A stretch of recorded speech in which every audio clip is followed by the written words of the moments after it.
전능하사 천지를 만드신 하나님 아버지를 내가 믿사오며 그 외아들 우리 주 예수 그리스도를 믿사오니 이는 성령으로 잉태하사 동정녀 마리아에게 나시고 본디오 빌라도에게 고난을 받으사 십자가에 못 박혀 죽으시고 장사한 지 사흘 만에 죽은 자 가운데서 다시 살아나시며 하늘에 오르사 전능하신 하나님 편에 앉아 계시다가 죄로서 산 자와 죽은 자를 심판하러 오시리라. 성령을 믿사오며 거룩한 공예와 성도가 서로 교통하는 것과 죄를 사해 주시는 것과 몸이 다시 사는 것과 영원히 사는 것을 믿사옵나이다. 네. 찬송가 314장 찬송하시겠습니다.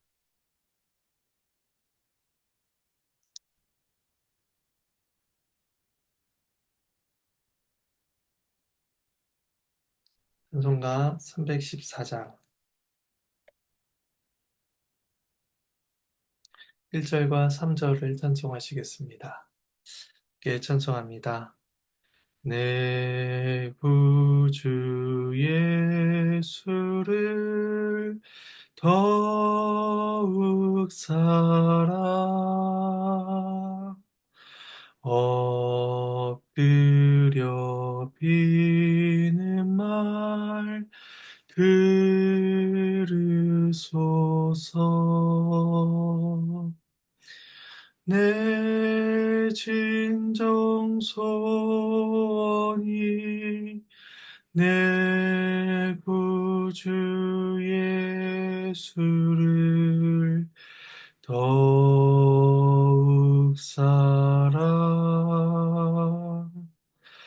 더욱 사랑 이 세상 떠날 때 찬양하고 숨질 때 하는 말 이것일세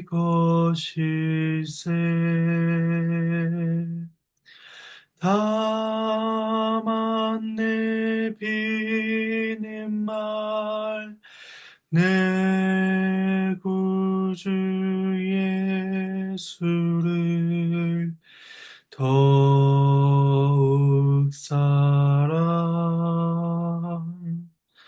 더욱 사랑 아멘.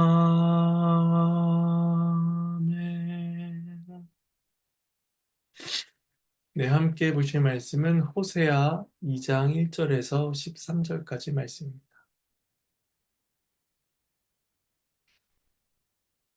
구약성경 호세아 2장 1절에서 13절까지 말씀입니다. 말씀은 본문을 살피는 가운데 봉독하도록 하겠습니다. 레위기 율법에 따르면 남편 있는 여자의 음행은 사형에 해당되기에 아내 이스라엘의 음행은 죽음의 판결을 피할 수가 없었습니다. 하지만 하나님께서는 그들에게 사형을 선고하지 않으십니다. 오히려 그들을 향한 회복의 말씀을 하시고 또 다시 한번 음행에 대한 심판과 경고의 말씀을 하십니다. 하나님께서는 이스라엘을 용서하시기를 원하시며 그들이 신실한 아내로 돌아오기를 바라시기 때문입니다. 이것은 내일 본문인 14절 이하에서 더 분명히 드러나게 될 것입니다. 이제 단락을 나누어서 말씀을 살펴보겠습니다. 1절 말씀을 봉독하겠습니다.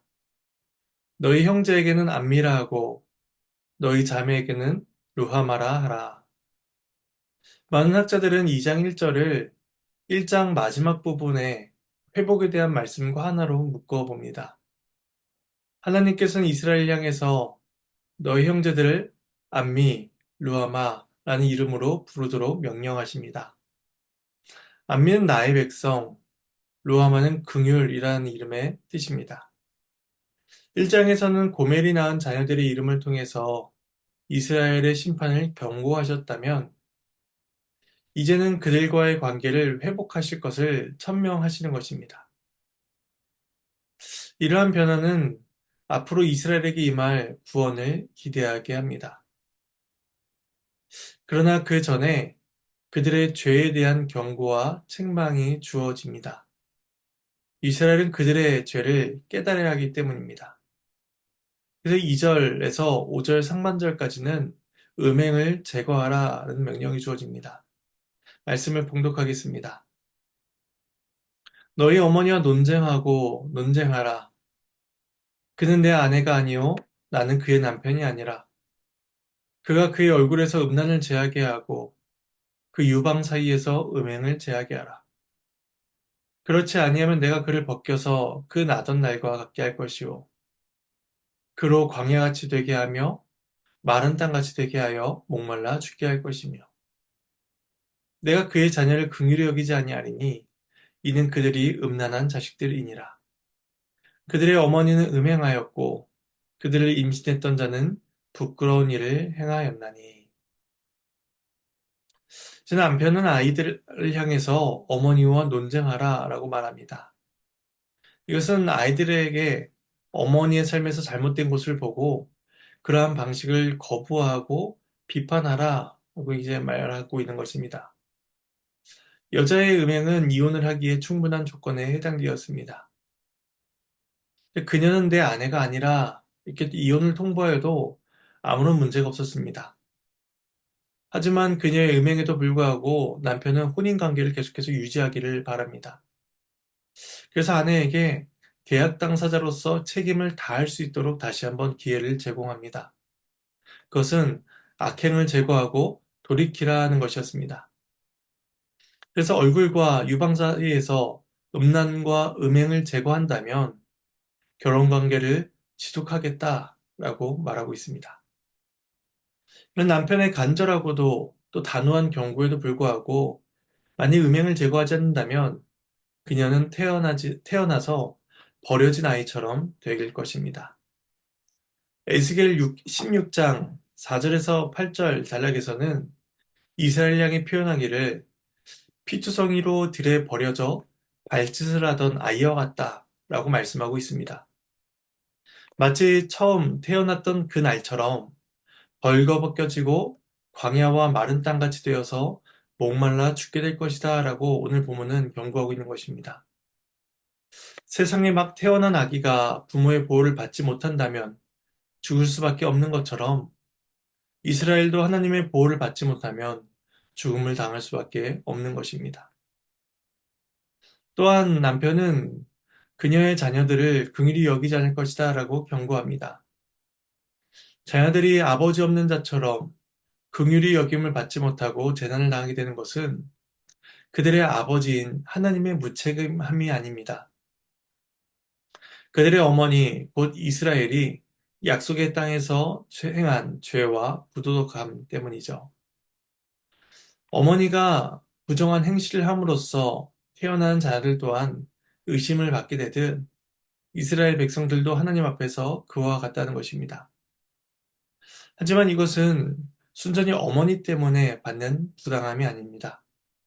이스라엘 역시 그의 아들들 역시도 언약 공동체의 일원으로서 그 죄에 참여한 자들이기 때문에 그들 역시도 그와 같이 부정한 자로 인식되기에 마땅한 자들입니다.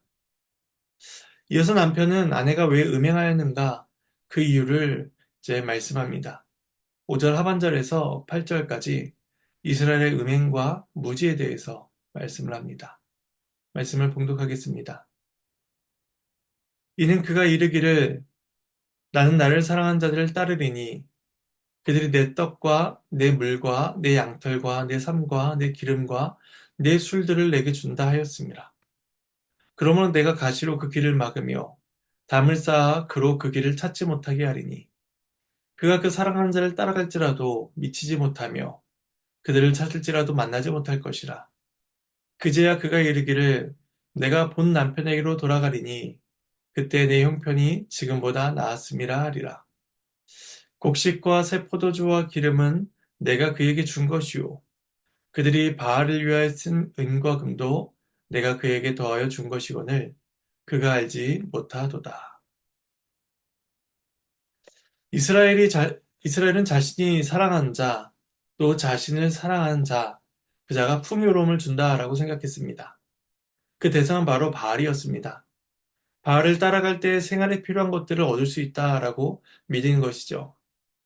떡과 물은 기본적인 식료품이고, 양털과 삼은 의복은, 양털은 그 의복을 위한 재료들이며, 기름과 술은 풍요로운 삶을 누리기 위한 사치품들이었습니다.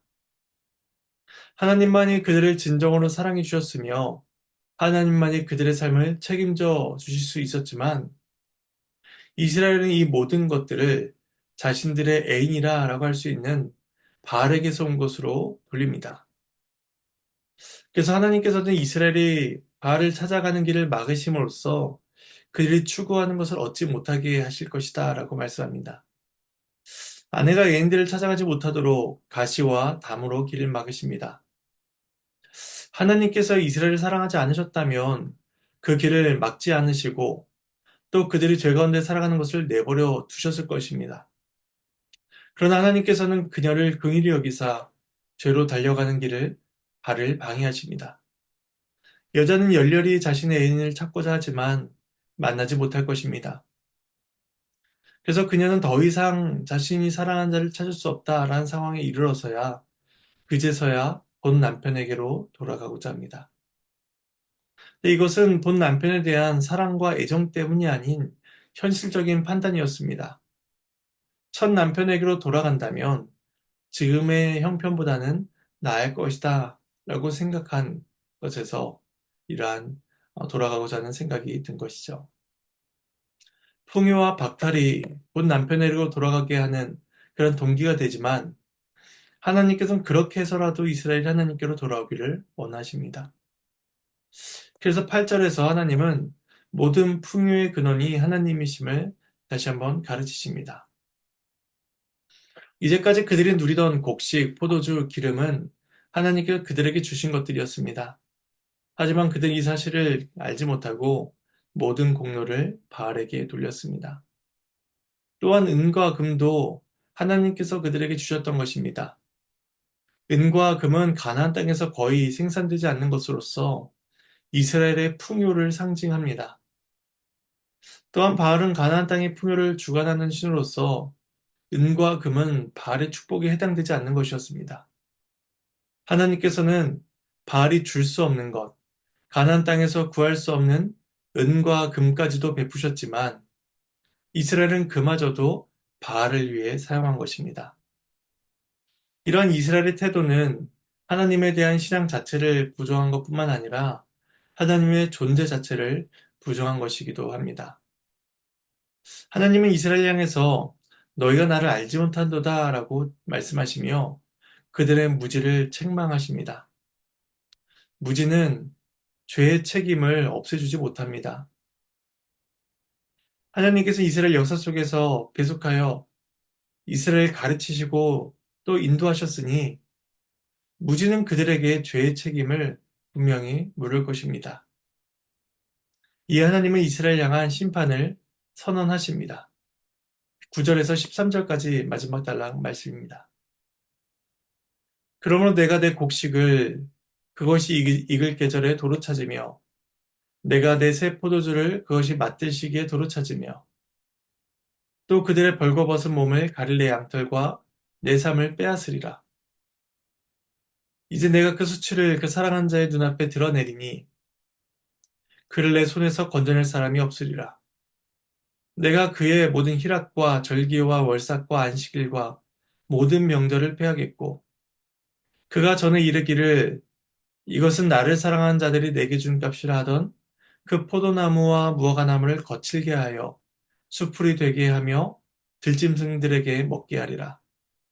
그가 귀고리와 폐물로 장식하고 그가 사랑한 자를 따라가서 나를 잊어버리고 향을 살라 바알들을 섬긴 시일대로 내가 그에게 벌을 주리라. 여호와의 말씀이니라. 하나님의 말씀입니다. 하나님께 감사합니다.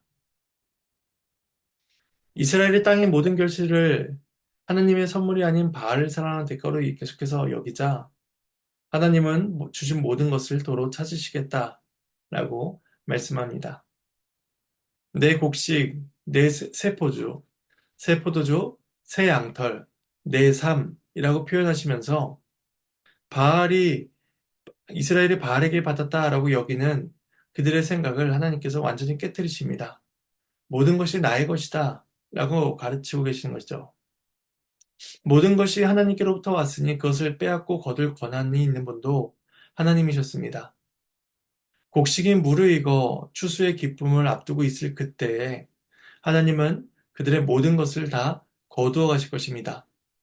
농작물뿐 아니라 양털과 삶까지도 빼앗아 가심으로써 그녀는 자신의 몸을 가릴 옷조차 구하지 못하게 됩니다. 그녀는 벌거벗겨져 수치를 당하게 되지만 그녀가 사랑했던 애인들은 수치로부터 그녀를 구해주지 못합니다.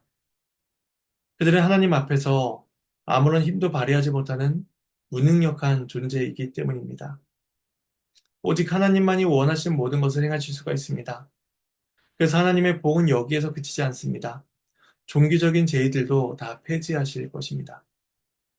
하나님은 희락과 절기, 월삭과 안식일 등 모든 절기를 배할 것이다 라고 말씀하십니다. 절기들은 하나님께서 이스라엘에게 주신 것으로서 하나님께 대한 사랑과 감사를 표현하는 수단이었습니다. 이스라엘은 그것들을 통해서 자신들의 신앙을 확인하고 하나님과 교통하며 하나님으로부터 주어지는 복들을 누릴 수 있었던 것이죠. 따라서 이것은 단순히 종교 활동이 폐지된다라는 것이 아니라 그들의 삶의 토대가 사라지는 것과 같은 일이었습니다. 또 하나님은 포도나무와 무화과나무를 들짐승이 먹어치우게 할 것이다라고 말씀합니다. 이스라엘은 이 나무들이 나를 사랑한 자들이 내게 준 값이다 라고 생각했습니다. 여기서 내게 준 값이란 매춘의 대가로서 남자에게 받는 화대를 의미합니다. 이스라엘은 바알과 같은 우상들을 섬긴 대가로서 포도나무와 무화과나무의 열매를 보상으로 받았다라고 생각한 것입니다. 하나님께서는 그들이 화대로 생각했던 것들을 다 거두시고 들짐승을 그곳 가운데 거하게 하심으로써 더 이상 그들이 열매를 기대할 수 없게 만들어 버리십니다. 근데 그녀의 죄에 대한 이스라엘의 죄에 대한 복은 이것을 끝나지 않습니다. 그녀가 바알을 따라다니며 바알을 섬긴 날수대로 벌을 주시겠다고 말씀합니다. 그녀는 귀고리와 폐물로서 자신의 몸을 장식했습니다. 마치 매춘부가 남자 손님을 끌기 위해서 자신의 몸을 아름다운 귀금속으로 치장한 그런 모습을 떠올리게 합니다. 그들은 본 남편인 하나님을 떠나 새로운 애인을 계속해서 찾아간 것입니다. 이것은 남편인 하나님을 완전히 잊은 것이었습니다. 단순히 기억력이 쇠퇴하여 잊은 것이 아니라 하나님을 업신여기고 하찮게 여기며 멸시한 것입니다. 그리고 그들은 하나님께만 드려야 할 예배와 경배를 바알에게 올렸습니다. 유일하신 하나님만이 경배의 대상이지만 이스라엘은 그 자리에 다른 신들을 올려둔 것입니다. 따라서 그들은 자신이 행한 죄악의 날수대로 벌을 받게 될 것입니다. 13절 마지막은 여호와의 말씀이다 라고 명시함으로써 그들이 결코 이 심판을 피할 수 없다라는 사실을 확인시켜 줍니다. 공의로우신 하나님은 그들의 악을 심판하실 것입니다. 그러나 하나님은 또한 긍휼이 크시기에 그들을 용서하시고 회복시켜 주실 것입니다. 이것은 내일 본문을 통해서 우리가 확인하게 될 것입니다. 이제 말씀을 정리하겠습니다. 이스라엘은 하나님을 잊고 사랑한 자를 찾아 떠나갔습니다. 그러나 그런 이스라엘을 하나님은 잊지 아니하시고 계속해서 은혜를 베푸실 것입니다. 신명기 4장 31절에서는 하나님께서 이렇게 말씀하십니다.